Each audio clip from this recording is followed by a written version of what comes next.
This adventure to the mighty Himalayas starts with an edifying Buddhist chanting for our safe journey to the top of the world.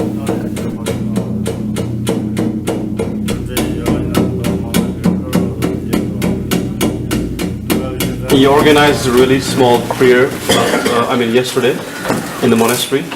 And so all we got from the monks, the blessed scarf for our safe journey to the Himalayas. So this is very Tibetan culture actually, up in the Himalayas. There's a very small present or good luck for all of us to start our new journey to the Himalayas.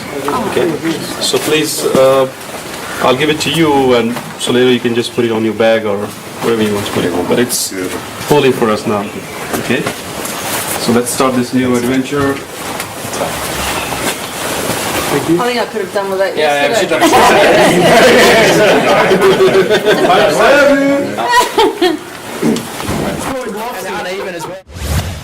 Hi, I'm Steve Gurnhofer from Perth, Western Australia. A little over 8 months ago I met up with the guys from Perth Cafe Races, and they let me know about this extraordinary trip that we've just taken. It took a little bit of time for me to convince my wife that it was okay for me to head off to another country without her, and she finally agreed to it. So 8 months later, here we are in India.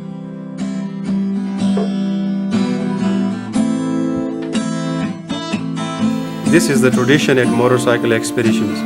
We always organize a prayer before we embark on our adventure.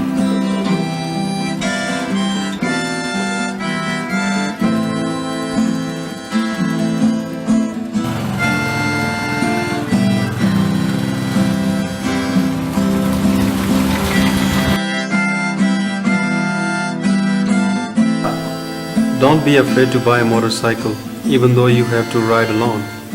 Buying a motorcycle means buying happiness.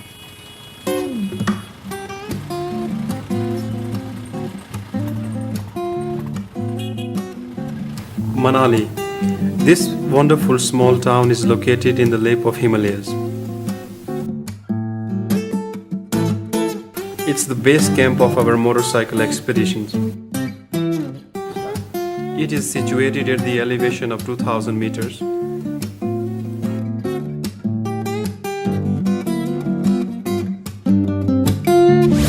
My name's Tim. I'm a motorcyclist. I've been riding now for 5 or 10 years. Maybe the last 3 or 4 years I've picked up a disease, I suppose, for messing with motorcycles. So we call that, cafeing a machine. When Rex first publicised this little journey, he posted it in the honour of a mate of his who'd passed away and hadn't necessarily done all the things that he'd wanted to do in his life. At the time when Rex posted this, the advertisement for this little trip, there was a time in my life, as there was for some of the other guys here, that was a little bit of a turning point for me, and this particular situation became something that I felt was going to be a growing experience.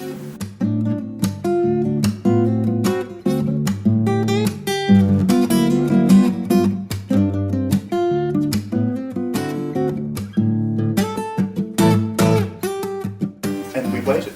So for 4 months we waited until end of July, and trekked off up here to the Himalayas with 16 other dudes that we didn't know, and Vivian.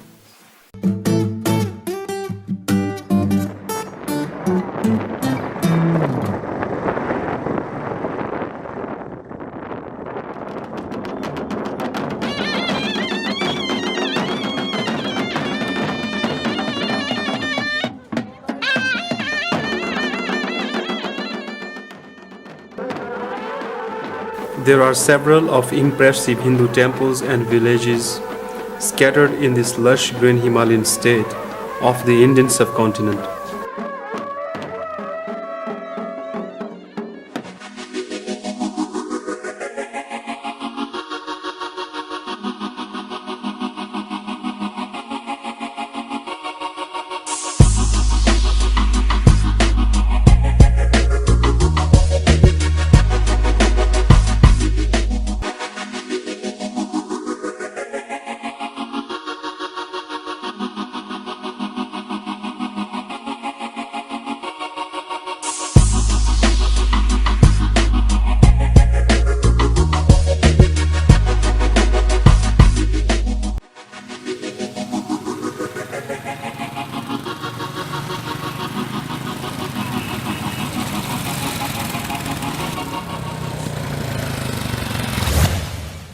like being tweaked because you get to see a bit more of the crew riding along and that sort of thing. But it's the visibility at the moment, you can't see anything except the occasional red tail light going up in front of you and that. But every now and then it'll clear and you'll just get this magnificent view of the scenery. It's wonderful. On the side of the road,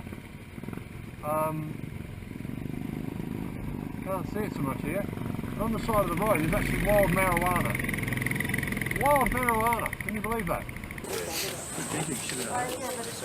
You cold? That's a good idea. No, it didn't seem like that a bigger deal in Manali. I was just wondering that you almost pull my visor off. Well, at one stage there, I couldn't see shit, so I had to... wiping my eyes. Yeah, that's what I've been doing. Thank you, my friend. It's really cool up in the high mountains up there. Anyone else for coffee? Certainly. We got heaps. Unaccustomed as I am to public speaking. The visibility, are you fine with the visibility, Zan? Oh, my visibility is very poor. The mist is playing havoc with my prescription glasses, but they're good because when I get frightened, they go black. The road to Rotangla is narrow and slick. Visibility was zero. My nose is getting really wet and cold from this mist. So I imagine that the lens on the camera is not much better, if not worse. And it was raining at the same time. It was hard.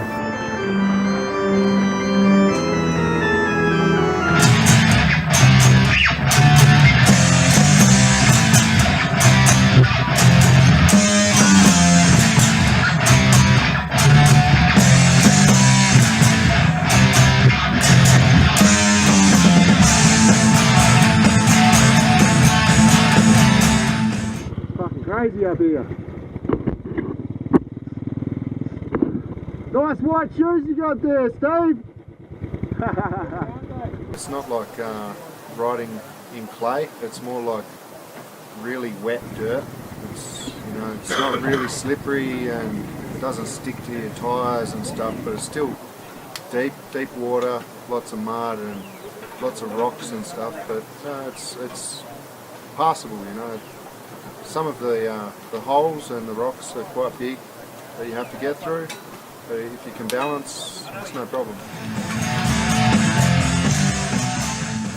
Of course, being an organizer, I always want my riders safe. And unfortunately, this is not the case in every ride. Well, there we go again. Viv hits the stone and falls on the way to Rotangla. I've strapped it up.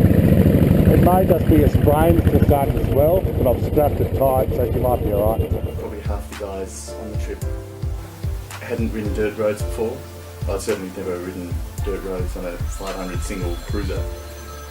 At the first day, we rode up to 4,000 meters to the top of Rotangla. It's magnificent here.